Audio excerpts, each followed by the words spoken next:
Bonjour à tous et bienvenue dans cette nouvelle vidéo. Aujourd'hui, nous allons parler de Stellantis, le géant de l'automobile. Entre moteur PureTech défectueux et airbag Takata potentiellement mortels, ce géant de l'automobile défraie la chronique depuis plusieurs mois. D'après un récent article de LeFigaro.fr, Stellantis a annoncé des résultats financiers inquiétants pour le premier semestre 2024. Le chiffre d'affaires du groupe a chuté de 14%, tandis que le résultat net a plongé de 48%. Le résultat opérationnel a également diminué de 41%. Malgré cela, la marge opérationnelle reste relativement élevée à 10%, ce qui est notable pour un constructeur automobile. Carlos Tavares, le PDG de Stellantis, a évoqué un contexte industriel difficile et des difficultés opérationnelles, ainsi que des faiblesses sur le marché américain, pour expliquer cette chute des résultats. Cependant, ces explications semblent superficielles et ne touchent pas les véritables problèmes auxquels le groupe est confronté. L'un des principaux problèmes qui ternissent l'image de Stellantis est le scandale des moteurs PureTech 1.2. Ce moteur, qui a été élu moteur de l'année à plusieurs reprises, est au cœur d'une controverse majeure, d'autant plus grave qu'il est utilisé par plusieurs marques du groupe Stellantis et pour différents types de véhicules. Ce moteur a été conçu avec une technologie de courroie baignant dans l'huile pour réduire les frictions, mais il s'avère que cette conception augmente en réalité la dégradation de la courroie.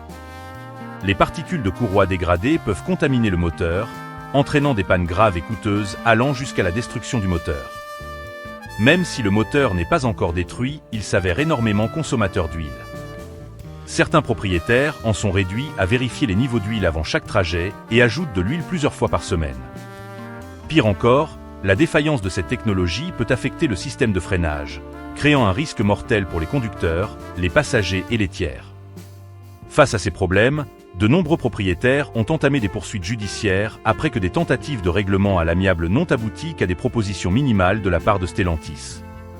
Les frais de réparation, les risques pour la sécurité et la perte de valeur des véhicules alimentent le mécontentement des propriétaires. Pour ceux qui possèdent un véhicule équipé de ce moteur, il peut être préférable de le vendre rapidement, bien que la réputation de ce moteur rende la revente difficile, même avec une décote importante. Les propriétaires peuvent essayer de vendre leur véhicule via des sites d'annonces comme Le Bon Coin ou des professionnels de l'automobile. Une stratégie pourrait consister à obtenir une estimation de prix via un site spécialisé comme Vendez votre voiture avant de négocier avec un professionnel affilié à une marque du groupe Stellantis. Cela pourrait permettre d'obtenir un meilleur prix en raison de la responsabilité de Stellantis dans la mauvaise conception du moteur. En plus des problèmes liés au moteur, Stellantis est également impliqué dans le scandale des airbags Takata. Ces airbags défectueux peuvent projeter des fragments métalliques lors de leur déploiement, posant un risque mortel pour les occupants des véhicules. Le groupe a rappelé de nombreux véhicules, mais la gestion des rappels a été critiquée pour sa lenteur et l'ampleur des listes d'attente pour les réparations. Il est également troublant de constater que la défectuosité de ces airbags semble avoir été connue depuis des années, mais que les rappels ne sont intervenus que récemment. Ces scandales ont gravement terni l'image de Stellantis. La réputation d'une entreprise automobile est cruciale pour sa survie et sa croissance.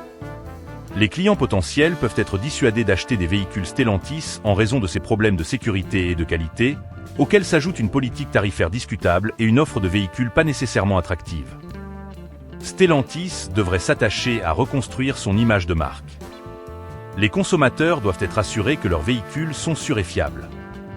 Au vu des errements passés et actuels, la marche pour restaurer la confiance risque d'être longue, même si un pas en ce sens a été fait avec l'introduction de moteurs PureTech à chaîne pour certains modèles, en espérant que cela n'entraîne pas d'autres difficultés. Merci d'avoir regardé cette vidéo.